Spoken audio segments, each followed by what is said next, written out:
Hey, how's it going, everybody? Thanks for tuning in and watching today's video. In a previous video, I shared what was in my day pack when I'm coming out to the woods, and if perhaps I have to stay the night, what I would have. And I briefly went over some of the things in there with the idea that I would do a more detailed breakdown. And one of those was what I call my bits and bobs kit, my odds and ends kit. And I had a good amount of you that wanted to see exactly what was in here and go over everything in it. So dedicated video showing you what's in my odds and ends kit. All right, let's do it. All right, so this is a Tough Possum Gear Desert Night Camo tool pouch. I believe this is the 8x10. Don't quote me on that, but you can see it's about, this big. I have a little glow-in-the-dark Lumamod, I think is the name, zipper pull, and nothing else to it. All right, so I'm just gonna open this up and go through it. This is called Bear Butter. My good buddy aliwilderness.com. Try to zoom in on this for you. Right there, you can see it, aliwilderness.com. My good buddy Ally Wilderness makes this, and it's awesome. It's good for everything. I've used a good amount of it, and it still stays fairly fairly solid, even in this Texas heat. So that's right off the bat, Bear Butter. I have my headlamp. This is a Phoenix, there it is, HM50R. I like this because it's rechargeable. You can pop this out and use it by itself. The main reason I wear this and use it and like it is because the whole thing is metal and it has a rubber O-ring seal for the battery, okay? And that's big for me. I've blown through countless headlamps. I will not spend the money every couple of years buying a new plastic headlamp like Petzl's or any of the other stuff. Black Diamond, they work for other people, but for some reason I'm extremely hard on headlamps, and this one has lasted over and over and over again. The modes on it are simple. You can lock it out. It also has a red light, and yeah, it just works. And there's no big battery thing that comes around on the back of your head.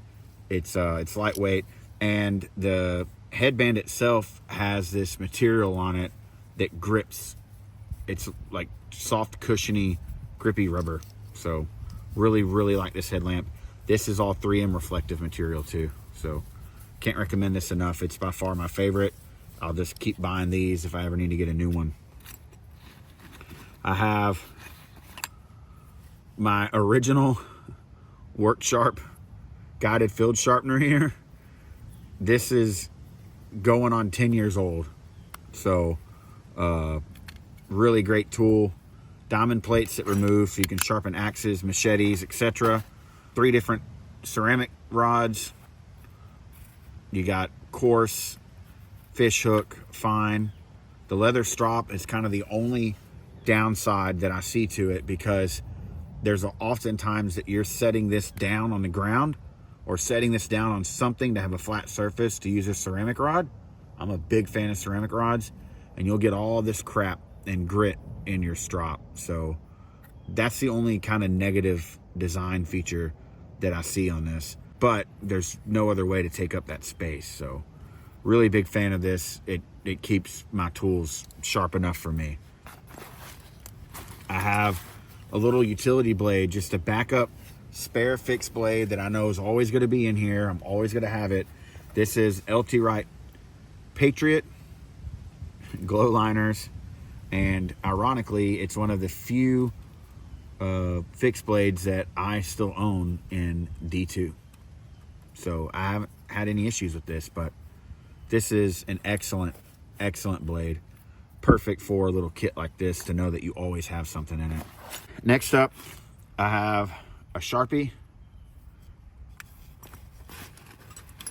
And this is just all kind of free floating stuff here. So I have a strop with compound in it. This is a really nice strop. So it's a dedicated, I don't have to rely on the Work Sharp one. I can just use this one. Green compound in it. This is from Sagewood Gear. That's who makes it, but you can buy these from Tough Possum Gear. And it's micarta. And so it's plenty strong enough. And then I have a little utility blade on here. Have a little utility blade on here. And this is from Prometheus Design Works. I'll link all of this down. I'll be nice to you guys and gals, and I'll link everything down in the description below that takes you to all this. So this is just a little combination of sharpening and cutting, you know, a fine, super fine razor blade edge. You know, I've got some bank line in here. I've got a random fish gig spear that Bushcraft Kelso made me and gifted me. It's pretty sweet. I haven't used it. It's not terribly super sharp. He did that on purpose, but it's cool to have. I forgot that was in there. I'm not gonna lie. I have some more tools from Kelso. I think this is his FID. Getting knots out. This is really nice. Digging into stuff. Even using this as an awl. I have one of his larger awls here. Really nice. Punching holes, drilling holes can't be overlooked in a good kit. And then I have a crooked awl. This is an old one from, I believe, Rocky Woodland Forge. I don't know if he's making stuff anymore, but it's got a really sharp square awl on one side and a really sharp round, completely round awl on the other. Before you ask, I don't have any of this stuff in covers. Like, I just throw it in this bag. So yes, this stuff can poke, but it hasn't. It's done just fine. There's no damage to the bag. This just kind of sits in the very bottom of my pack. No matter what pack I'm deciding to bring with me, I grab this. This sits in the very bottom of the pack. Everything stacks on top of it. And the way it sits is that it adds that bottom layer to your pack that kind of gives it the stability. Next up, we have this card from Kelso. This is just a high carbon steel flat stock piece of metal, but it's tempered to strike flint and steel, and it's really hard edged, good for scraping. And you can put it underneath your board for a cold catch. There's a lot of cool stuff that you can do with just something like this. I have a little thing of cordage. This is also from Kelso. This is, I believe, Dyneema.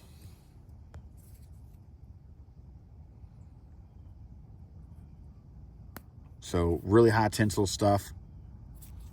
And a little Cordage Keeper. This just opens up here. You can get the cordage off of it. I have his bracelet bearing block. So a ton of stuff in here from my buddy Kelso, Bushcraft Kelso. And the reason for that is because this is his world. Like bits and bobs and like repair kits and like this kind of stuff is literally like what he's known for and good at. So he's in my kit a lot with this kind of stuff. I have a lighter. This is a clipper lighter, refillable. And the cool thing about this is if your fuel ever runs out, you can pull this out of the center and still have a way to make sparks and get this right up under some flash tinder and get a fire started. So I really like these. They already come without the childproof stuff on it. And I like that they're round. They kind of got a easier profile. And, ooh, I can't show this to you. There you go. That's coming. This is something that I'm R&Ding for a friend, and it'll be coming out soon, but it's really cool. It's perfect for a kit like this, and it works really well. I'm using it right now.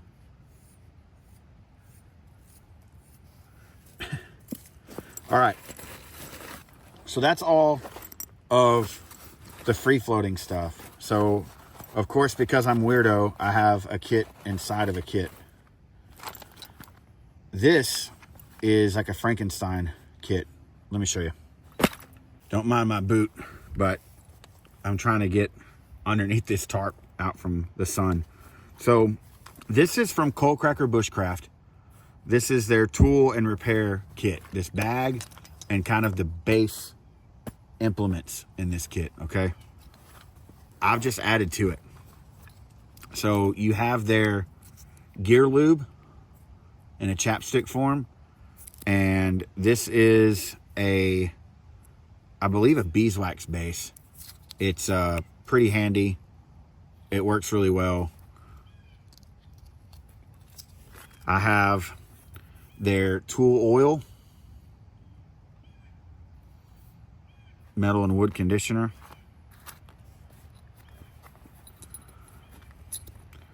And then here's some, I'm trying to go over what comes in this kit first before I show you what I put in there. It comes with a wooden pencil, like an actual wooden pencil. I love it. It comes with a couple of bobs of different threads, like a cotton thread, I don't think it comes with a wax thread. I can't remember. I added their needles. I think you get this separate. Okay. Another strop, just a soft strop. Have to find something hard to put it on. And I think that might be it. Besides, we'll go ahead and go over these tools. So these I keep wrapped up in some muslin cloth. This is just a really specific type of cotton cloth. It's great for char and repairing clothing and stuff, but it's really fine wove, really nice weave on it. It comes with a gimlet. So these are awesome for starting holes or drilling out, like for spoons, if you're wanting to put lanyards and stuff on it. Super nice. I added one of his utility blades. I wrapped it in some jute. And I've got some spare buckskin leather in here, and I can strip this down and probably double the length of this cordage. So that's everything wrapped up in this cloth. And then from here on out, this is all stuff that I'm pretty sure that I've added. Some rubber tubing. 2 different grits of ceramic rod, free floating ceramic rods, not attached to that. This is a Corser Grit, and this is the Linky's dog bone sharpener. Linksky, don't know how to say it. Yet another strop with a lot of the compound worn off.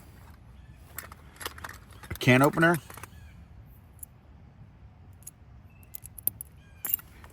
You never know when you're going to find beans. And then I have spare batteries, a sail needle. This is a really heavy gauged needle. And then 2 Grim Survival tins. This is it says they're lock picking, but I added their ferro rod and magnesium bar striker in this.